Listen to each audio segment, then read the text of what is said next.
السيد الأستاذ عبد الرحمن بن القايد شاعر الملك في قصيدة تحت عنوان رجاؤنا في الله لا ينقطع مع الأستاذ عبد الرحمن بن القايد، فليتفضل مشكورا.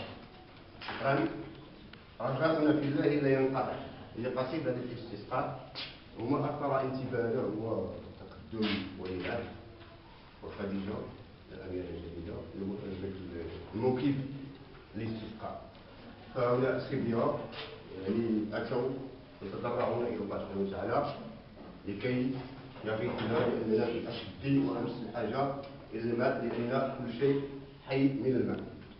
شيء من الخوف ونقص من ثمرات الابتلاء، والإنابة إليه في الشدائد من الأنبياء اقتداء، والعبادة فرض منه علينا، لكن مخها الدعاء، والدعاء يجب أن يكون بقلب مليء بالرجاء موقن بالإجابة، أي قضاء حاجة أو دفع بلاء.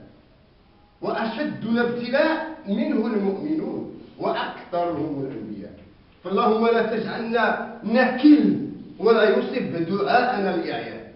فها نحن أتيناك نمشي متضرعين إليك ضعفاء، فأنت الغني واسع الرحمة والعطاء، ونحن الفقراء. غني عن العالمين ولا غني عنك يا ذا الألاء.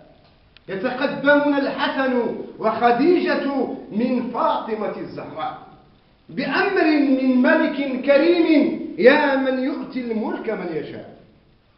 فمن الذي يرحمنا سواك يا أرحم الرحماء؟ أمن يرسل الرياح بين يدي رحمته لتنزلنا، ليخرج به زرعا تأكل منه أنعاما وحدائق غنى. ما من عاصم يعصمنا من أمرك وما تشاء، رحمتك وسعت كل شيء ومن أحسن وأساء. فاللهم أصبنا بها وأنزل علينا ماء من السماء، لتحيي به بلدة ميتة أناسيا وأنعاما بحب وكلام.